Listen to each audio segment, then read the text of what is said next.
Bonjour tout le monde. J'espère que vous allez toujours bien. J'ai vu que vous avez été très sérieux sur le cours précédent que je vous ai envoyé en vidéo. Je tenais à vous féliciter, à vous remercier.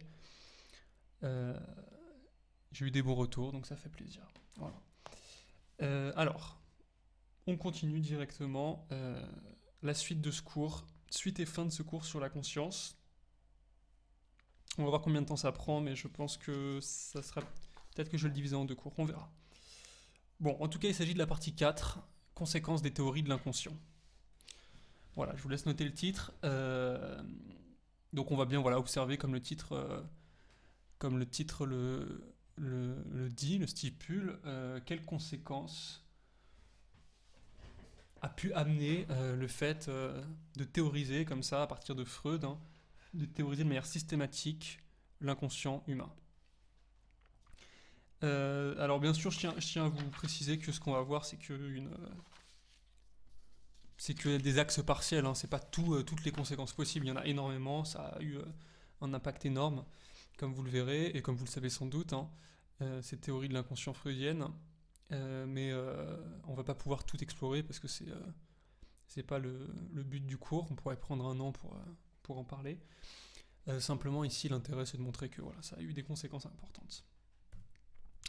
Alors le grand A, l'inconscient à l'origine de la culture. Voilà, donc ici on va voir comment on peut expliquer le fait que l'homme ait formé une culture. Donc on en a déjà parlé en cours, hein, cette opposition nature-culture. Comment l'homme s'est peu à peu déconditionné de la nature, extrait de la nature en formant en œuvrant, en travaillant et en formant ce qu'on appelle donc une culture. Euh, et comment l'inconscient, quel rôle l'inconscient pourrait avoir là-dedans. Alors pour comprendre ça, euh, premier point, premier sous-point du A, la sublimation des pulsions dans l'art. Sublimation des pulsions dans l'art. Je vous laisse regarder la photo que j'ai mise en lien, en parallèle. Je vous l'expliquerai après. Soyez pas choqués de cette architecture, plutôt de ces euh, comment dire, statues, fresques, je ne sais pas. Bref. Donc sublimation des pulsions dans l'art. Donc ça, on l'a déjà dit, hein, l'homme il possède de très fortes pulsions. C'est ce que Nietzsche appelait déjà un peu des instincts. Chez Freud, ça prend la terminologie de pulsion. Bon, on a déjà vu ça. Euh, et ces pulsions, c'est comme une énergie intérieure, une énergie très puissante, qui est assimilable à ce qu'on appelle la libido, et qui le pousse à obtenir des satisfactions, à assouvir des désirs. Okay. Donc les pulsions, c'est ce qui... j'en avais déjà parlé avec le ça, hein. Le ça, c'est guidé par le principe de plaisir. Ce qu'on entend par pulsion, c'est les envies de satisfaire des désirs très intenses qu'a l'homme.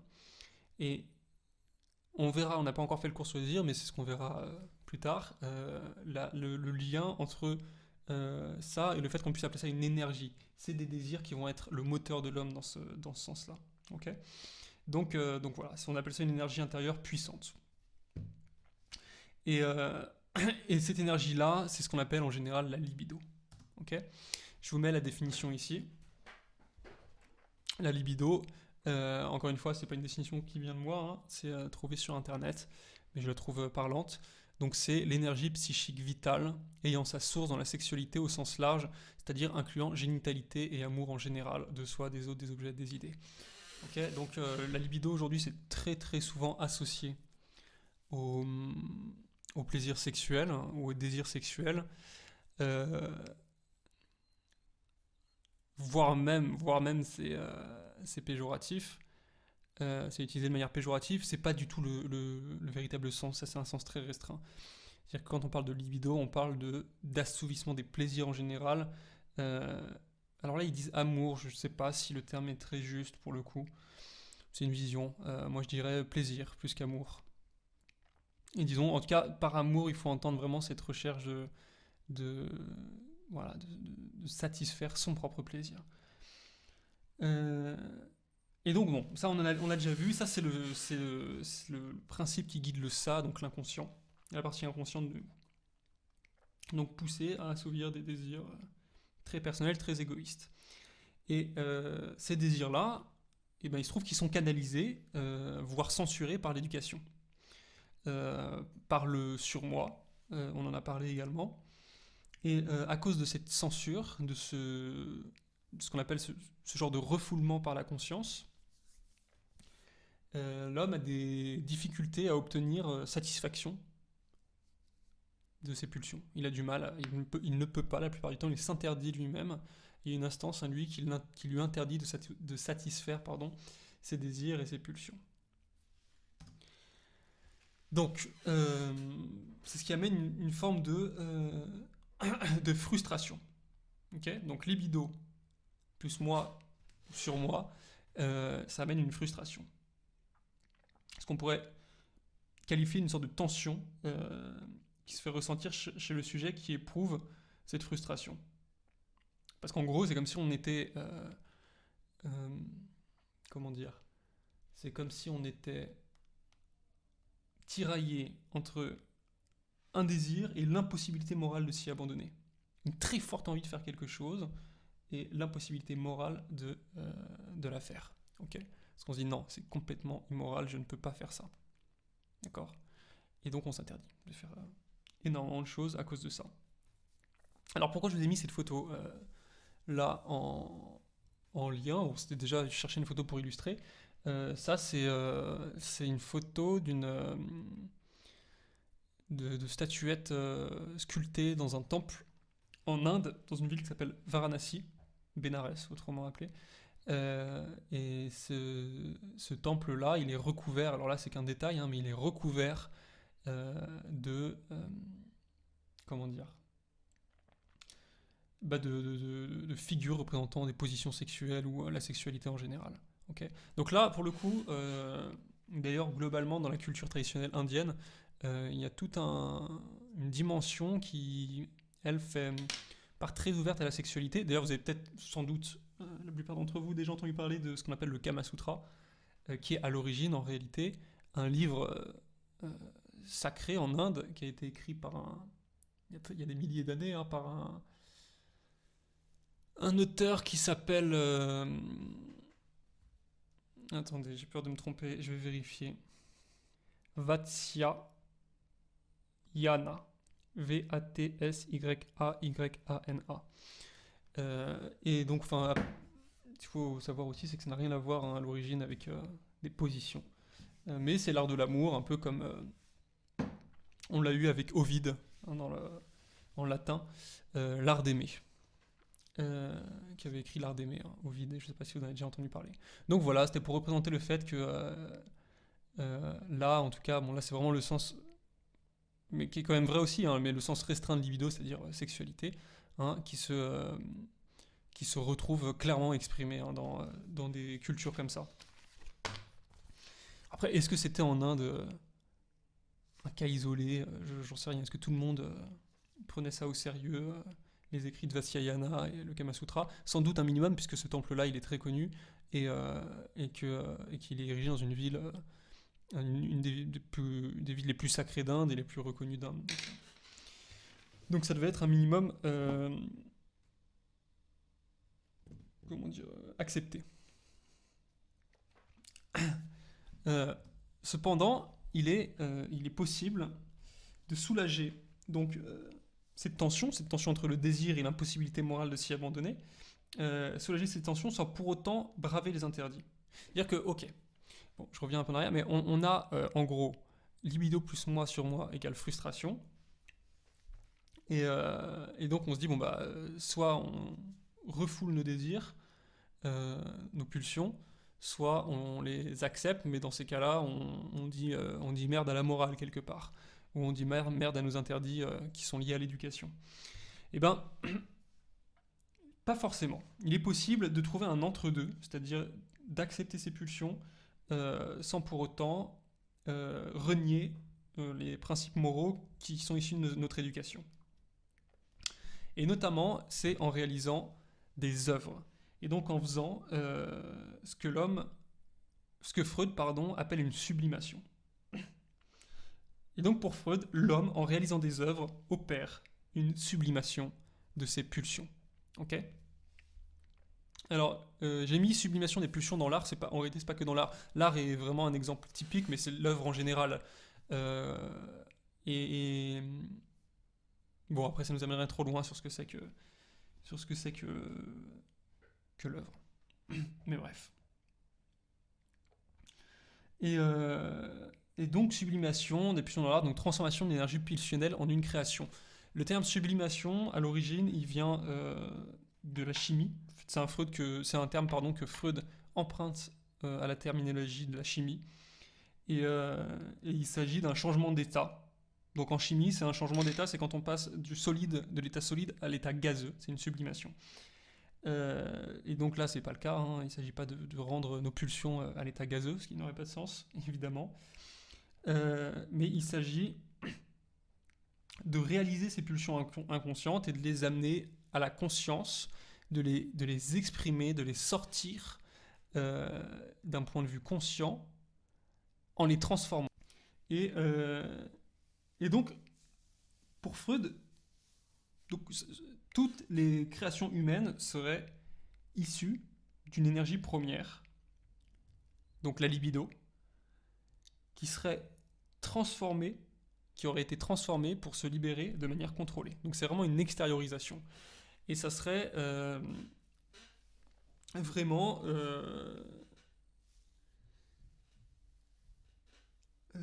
comment dire pour lui l'origine de toutes les créations humaines. Voilà, tout simplement.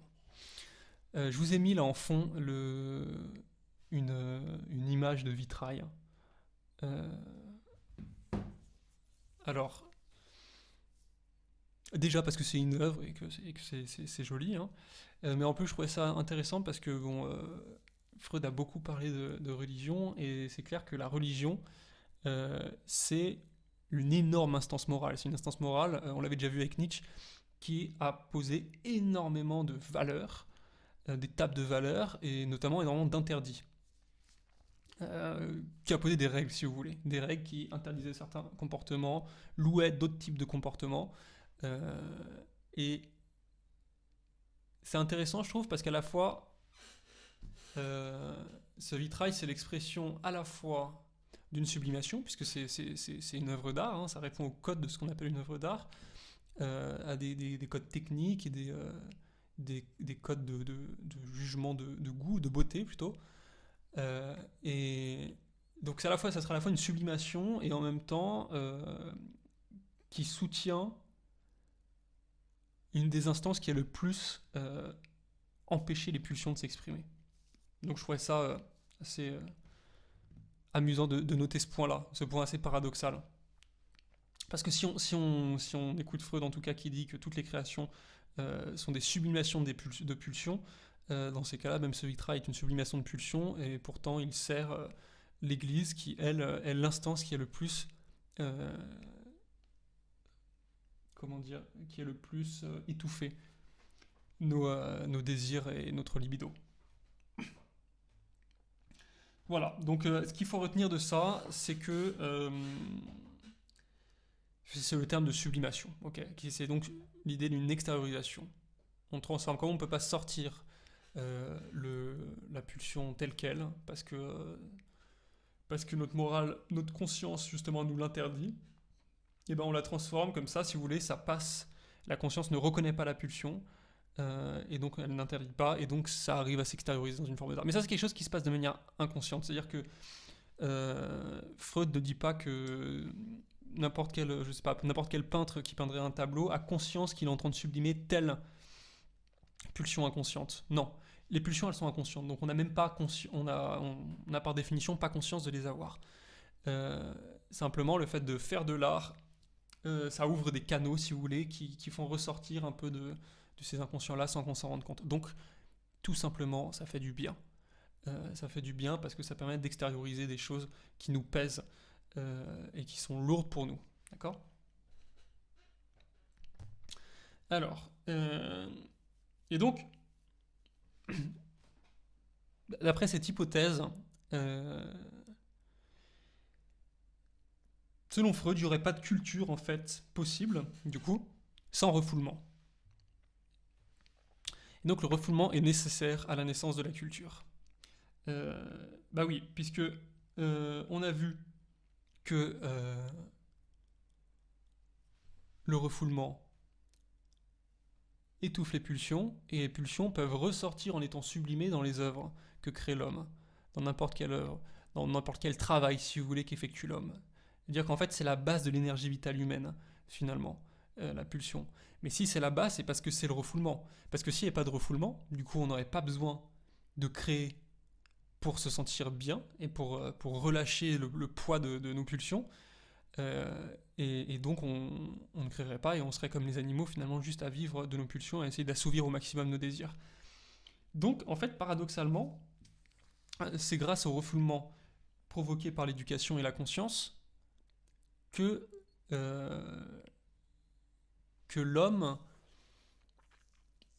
euh, que l'homme peut créer. Et donc ce que dit Freud, c'est que tout relâchement, dans ce cas-là, tout relâchement dans le sens, tout relâchement de cette force répréhensive du moi pourrait amener une forme d'extinction progressive de la civilisation. Ça veut dire quoi ça ? Ça veut dire que si tout d'un coup on accepte nos pulsions, si imaginez qu'on arrive à enlever notre conscience morale, notre surmoi, notre éducation, à enlever toutes les barrières que la conscience nous fait peser sur nos pulsions et qu'on arrive à libérer complètement notre libido, en fait, donc c'est ça que Freud appelle le relâchement, enfin qu'on appelle le relâchement, pardon. Si on relâchait les barrières, si on ouvrait les vannes, on créerait plus et donc on n'aurait plus rien de ce qui fait notre humanité. Vous comprenez ? Bon, je vous pose la question, alors vous pouvez pas me répondre. Et donc, en ce sens-là, c'est bien le refoulement, le moi, la conscience qui ferait notre humanité. Ok ? Pour revenir sur l'idée de est-ce que c'est la conscience de l'homme qui fait qu'il est un homme ? Est-ce que c'est la conscience qui distingue l'homme de l'humanité ? Et à ce sujet, si vous voulez renseigner là-dessus, on va passer au grand B, mais je vous conseille de lire Malaise dans la civilisation de Freud. Là, l'image que je vous avais mis, c'est simplement pour faire un fond joli.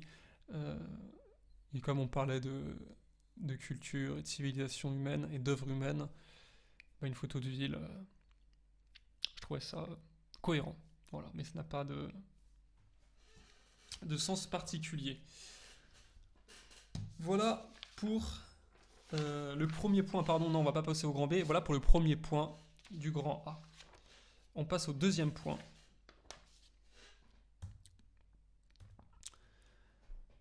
Donc, dont le titre est L'inconscient collectif chez C.G. Jung, donc Carl Gustav Jung.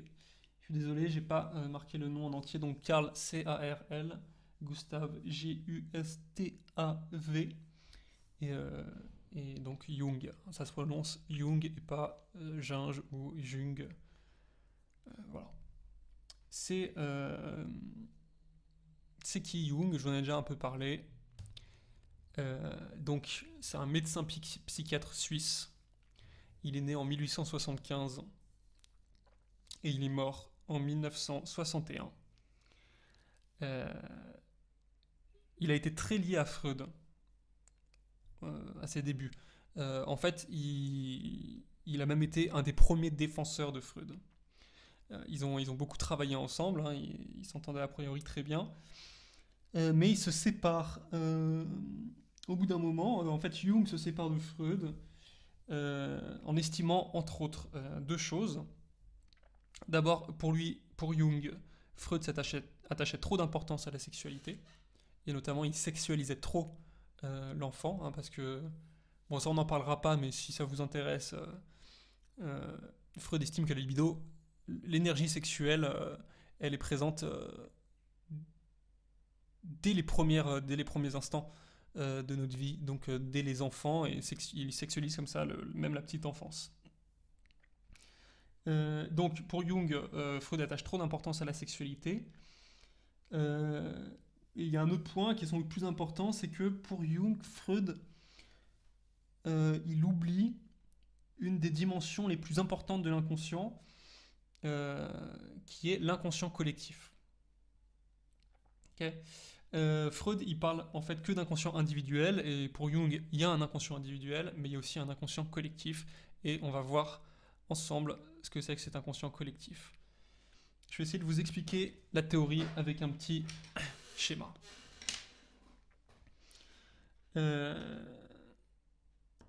Alors, je vous ai mis des petits bonhommes, voilà, 4 petits bonhommes, pour illustrer cette théorie. Alors, on a vu que chaque bonhomme a une conscience, ok. On a vu avec Freud que chaque bonhomme avait aussi un inconscient qui représentait la plus grande partie du domaine psychique, hein, comme la partie immergée d'un iceberg. Mais cet inconscient, il est individuel, il est propre à chacun. Okay, tout le monde a son contenu inconscient, tout comme tout le monde a sa conscience. Moi, je ne suis pas dans votre conscience, vous n'êtes pas dans la mienne. C'est propre à nous, c'est pour ça que j'ai fait une petite sphère autour de chaque personnage.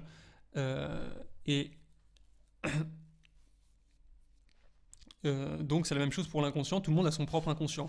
Vous avez vos propres rêves, vos propres pulsions, vos propres désirs. En gros, vous avez votre propre libido, elle est personnelle et elle n'est pas partageable.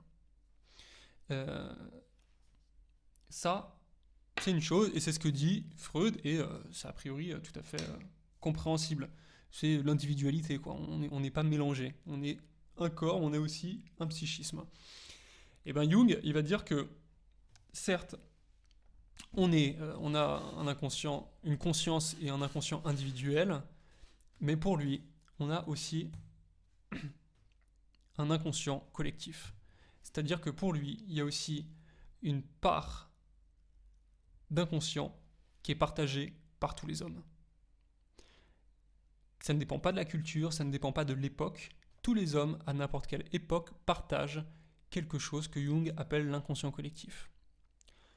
C'est assez résumé, hein, parce que la théorie est un peu plus compliquée que ça, mais en gros c'est ça. Imaginez ça comme, si ça peut vous aider, comme si Jung disait que on avait tous notre âme particulière, notre esprit particulier, mais qu'on avait aussi une âme groupe et qu'on agissait tous ensemble dans cette même âme groupe.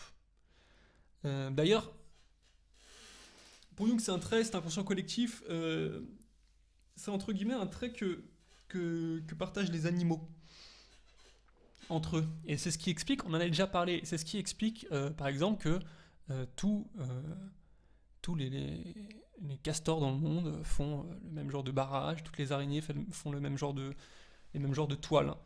Hein, elles se décident pas tout d'un coup à pas faire de toile ou à les faire différemment. Elles font globalement la même chose parce que c'est marqué dans leur être. Je ne vais pas dire dans leur corps parce que je n'en sais rien, mais en tout cas c'est marqué dans leur être. Et ben pour Jung, il y a aussi des choses qui sont marquées dans l'être. Quand on est un humain, il y a des choses qui sont marquées dans notre être et qui forment un espèce d'inconscient ensemble. Ça ne veut pas dire qu'on peut voyager de psyché en psyché, non, mais en tout cas on partage toute une dimension commune. J'enregistre cette section après parce que ce que je vous ai dit là, je viens d'avoir une nouvelle idée pour vous l'expliquer mieux si c'est pas très clair. Rappelez-vous, dans le cours précédent, la vidéo précédente, je vous ai donné l'exemple qu'utilise Jung d'ailleurs d'une maison. Et la maison elle-même représenterait le psychisme humain, et la cave, ça serait l'inconscient.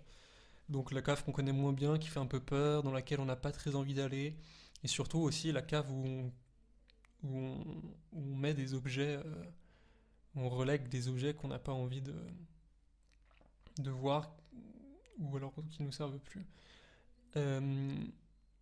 Et ben, imaginez que cette cave, imaginez qu'elle soit immense, extrêmement ancienne, c'est-à-dire que c'est les fondations de votre maison, donc comme l'inconscient collectif. Donc c'est extrêmement ancien, c'est immense, et surtout, c'est un réseau qui met en lien toutes les maisons du monde. Donc en fait, c'est pas votre cave, c'est la même cave que tout le monde. Et c'est un espèce de complexe labyrinthique gigantesque dans lequel vous pourrez jamais vous retrouver de toute façon, puisque c'est des choses qui vous dépassent complètement, qui sont trop grandes pour simplement un être, mais qui en même temps lient ensemble, du verbe lier, hein, mais en même temps qui lient ensemble donc tous les êtres humains, tous les êtres individuels.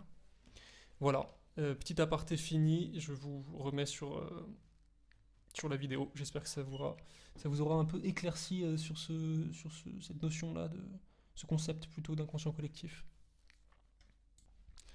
Voilà, j'espère que ça c'est clair.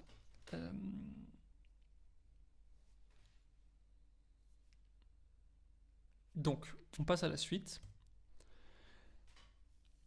Pour un peu mieux comprendre ça, enfin c'est pas la suite d'ailleurs, hein, je vais vous illustrer en fait je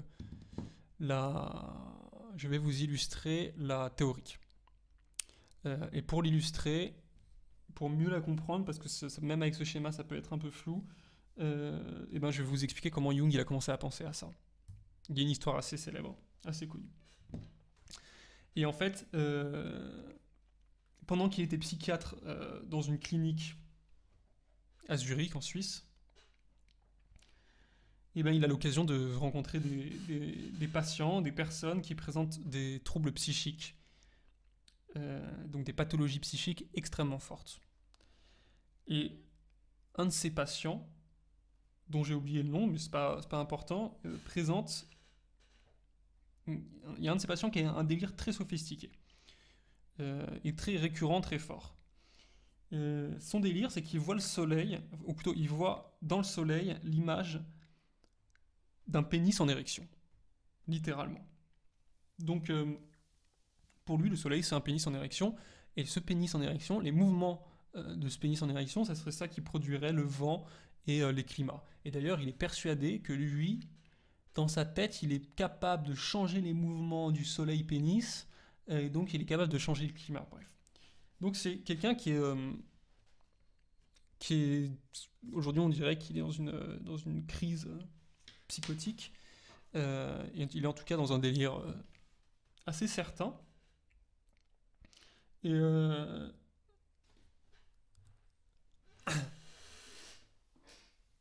c'est pour ça d'ailleurs que je vous ai mis cette image, hein. J'ai pas trouvé d'illustration de soleil phallique, mais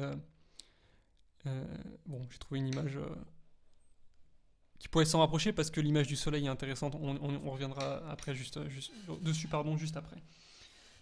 Et donc Jung, il est assez étonné par la complexité de ce délire chez ce patient. Et il va commencer à faire des recherches pour comprendre le sens de ce délire-là. Et il finit en fait par trouver des représentations très proches dans un ouvrage qui est consacré au culte du dieu Mitra, donc dieu Mitra qui est un dieu indo-iranien, je crois. Et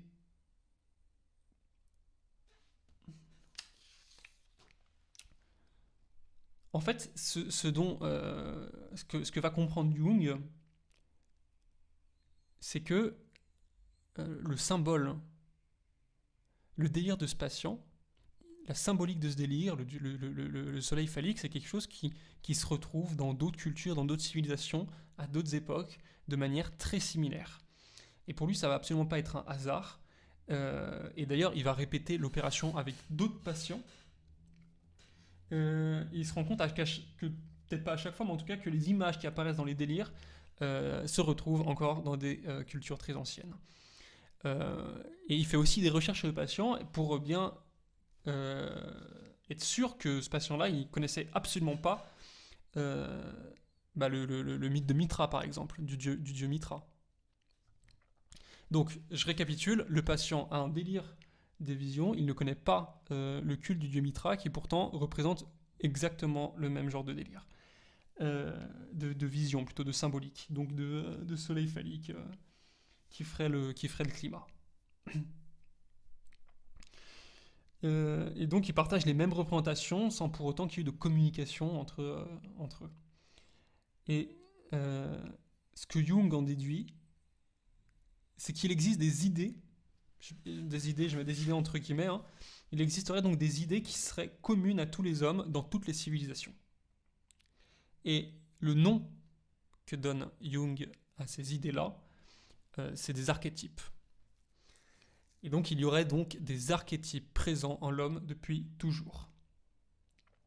Ces archétypes, ils sont donc a priori. C'est une symbolique présente a priori chez le patient. C'est-à-dire a priori, c'est-à-dire qu'ils sont là. Ils ne sont pas construits, ils ne sont pas amenés par quelque chose pendant la vie du patient. À partir du moment où on est avec ces a priori-là, avec ces symboliques-là. Ils sont dans notre être. Donc, qui nous soyons et d'où que nous venions. C'est pour ça que je vous ai représenté le soleil, parce que la symbolique du soleil, elle est...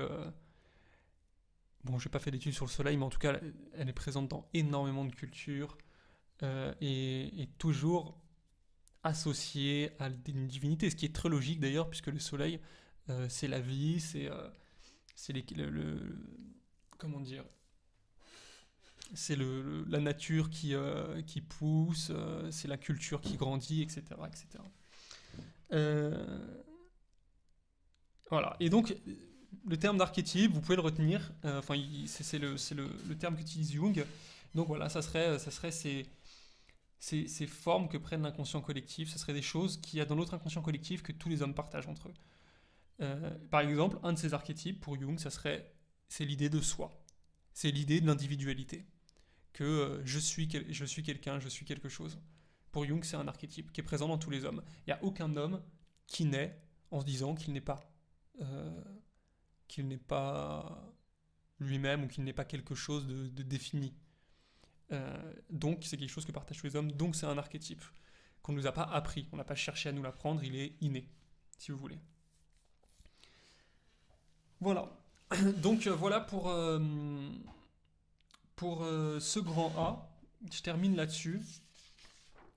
Et puis, je vais faire le grand B sur une autre vidéo pour pas que ça soit trop lourd pour vous. Donc, une autre vidéo qui sera probablement un peu plus courte. Vous me direz, quand je vous enverrai ça, vous me direz si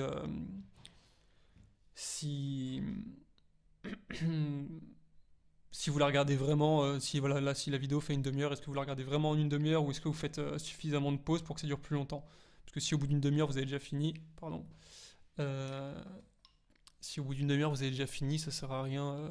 Je peux vous envoyer la suivante. Voilà, bonne journée, au revoir, et puis bon courage.